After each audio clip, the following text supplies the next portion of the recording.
airbag fault. Let's have a look at that one. That's an interesting one. Section here. I can now pretty much get into where the wires are, and they have been bitten to shreds. So now we pull that panel down, look at the wires. So you can see there, green wire totally cut off, blue wire got a couple of snips inside there. So what we'll do, we'll get that little yellow clip off, hopefully the airbags don't go off, and then we can get that re-terminated. So there's a yellow plug with 2 wires going into it. What you need to do is disconnect your battery first, because if you don't do your battery, your airbags are likely gonna go off or trigger. So take the battery off, get it disconnected, and then get these 2 wires cut, and we're cutting them back to the plug as far as we can so we can re-terminate, re-solder, and put this back together as one piece. Now, I don't know if you can buy this wire and loom separately, so for now we're just soldering it to see if we can get the light off the dashboard.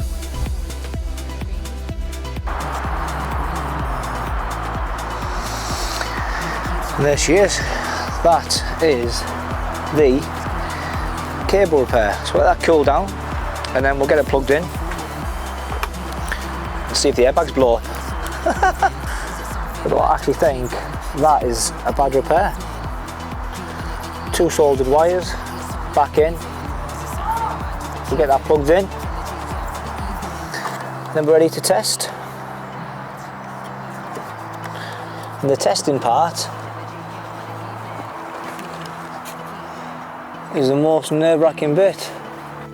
Right, cord's cleared, wish me luck.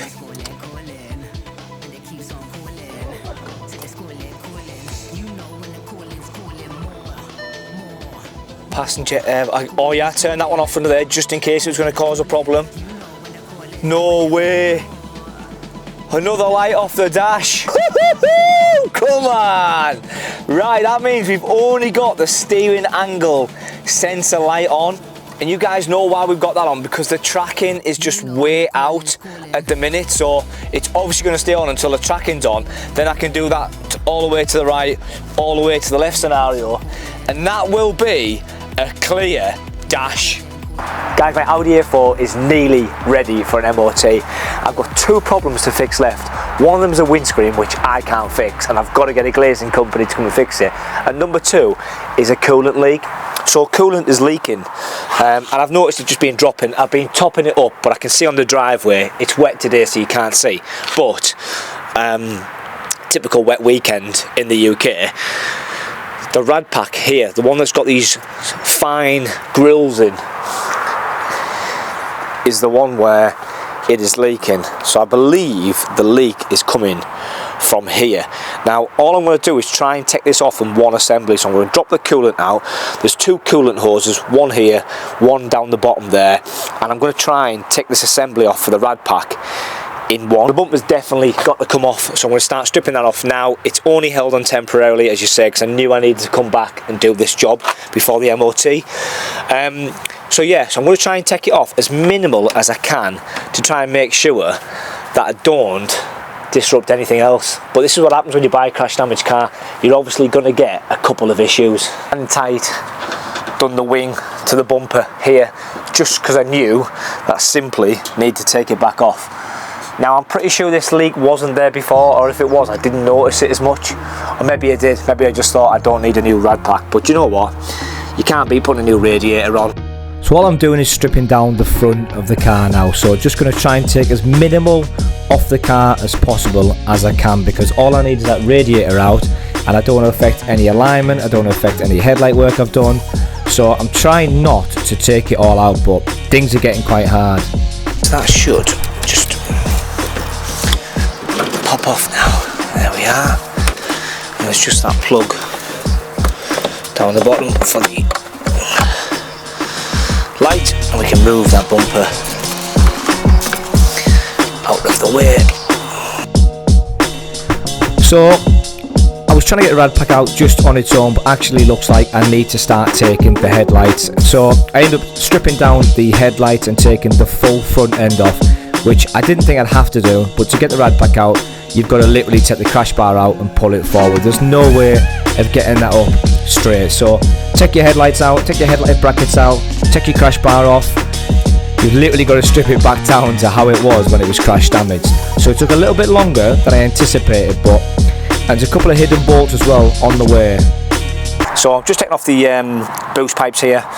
The rad pack is moving very free. I'm just trying to work my way, take my time. I don't want to break anything. If you break something, it costs. Now I don't need the full rad pack structure, I just need the radiator and the associated bits with the radiator. So just trying to get these boost pipes off now.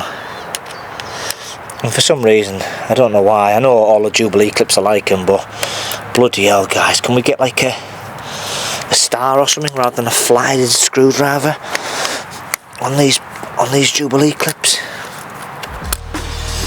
Because they're a pain. So both boost pipes are just fitted either side of the intercooler. Now they come off with 2 flat-headed screws, so very straightforward to get to, but why do people still use flat-headed screws? Let's get rid of them please. So 2 Jubilee clips are off, them pipes are off, and now we're working on taking the front end down. So just stripping out the passenger side headlight and then working on the driver side headlight to take both of them out as well.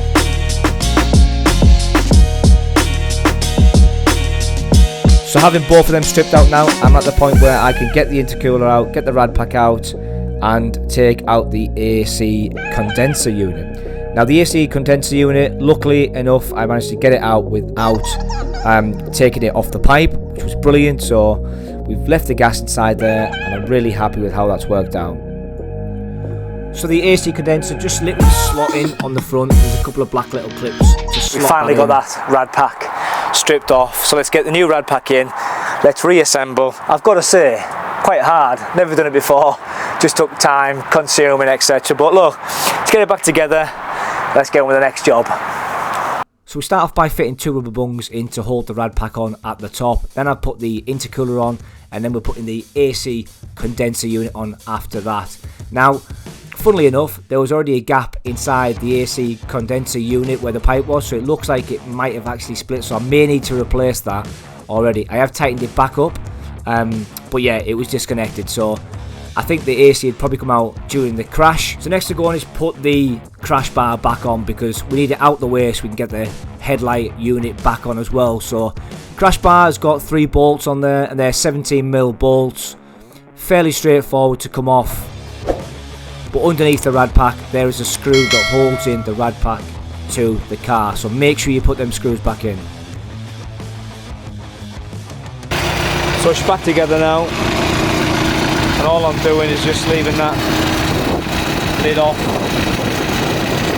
just trying to get the coolant all around the engine bay. At the minute, got no leaks, which is good.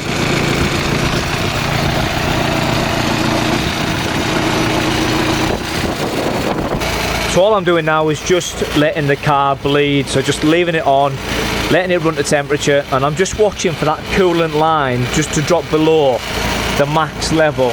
It's quite windy outside and my microphone's knackered, so just watching the coolant drop ever so slowly, and then I'm just topping it back up with more coolant, and yeah, we're pretty much hoping for no leaks, but in theory it's 2 pipes, air pipes on the bottom there to take it out. You've seen me disassemble the full car, and yeah, it's fairly straightforward. I know it's windy, really windy, and you can't really hear me, but it's another job successfully done. New rad pack installed, and yeah, car's running great. Coolant level is maintaining just below the max line. I draw a little pencil on there just so we know. And then we've only got this light left on the dash, which is for tracking. Just need to get tracking done, and that light will get knocked off then. Bonnet's obviously because the bonnet is open, but guys, look, I am really looking forward to getting out in this car, getting driving this as my new daily driver, and I think you'll agree this has been a fantastic project, the Audi A4 crash damage rebuild. I am going to spray paint it, so there's going to be another couple of episodes coming up where I'm going to give it a 2K of the same colour spray paint across the wing and the front bumper. So guys, if you've enjoyed today's video, do me a massive favour, smash that like, smash that subscribe button, and I'm pretty sure this will probably be the end of the Audi series because it goes in for an MOT on Friday. I've got a couple of clips to put in the trims, and after that I think it's just going to be a running video, just a general update about the car and how I'm getting on, because it's a fantastic car. It's going to be my daily runner, and all I can say is a massive thanks to everybody, a big thanks to everybody who's subscribed, and I'll see you guys on the next project.